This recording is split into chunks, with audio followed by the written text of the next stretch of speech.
জলপরি আমাদের কল্পনার জগতের এক অনন্য চরিত্র। জলপরি নিয়ে আজ পর্যন্ত অনেক চলচ্চিত্র উপন্যাস রচিত হয়েছে, কিন্তু কেউ কি আজ পর্যন্ত সত্যিকারের জলপরির দেখা পেয়েছিল, নাকি এটি শুধুই মানুষের কল্পনা? না, এটি কোনো কল্পনা না, আসলেই জলপরি আছে।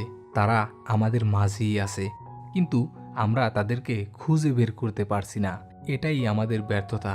জলপরীরা নাকি দেখতে অনেক সুন্দরী হয়। পৃথিবীতে অল্প কিছু ভাগ্যবান মানুষ আছে যারা জলপরীদেরকে খুঁজে পেয়েছে। এই মুভিটিও এরকমই এক সুন্দরী জলপরীর জীবন কাহিনী নিয়ে নির্মিত। মুভি শুরুতেই দেখা যায় গভীর সমুদ্রের নিচে জেনিফার নামের এক সুন্দরী জলপরী ঘুরতে ঘুরতে হঠাৎ করেই 1000 বছরের পুরনো একটি রাজকীয় ব্রেসলেট খুঁজে পায়। ব্রেসলেটটি দেখেই জেনিফারের অনেক পছন্দ হয়ে যায়। সে ব্রেসলেটটি তার হাতে পরে নেয়। হঠাৎ করেই সমুদ্রের আবহাওয়া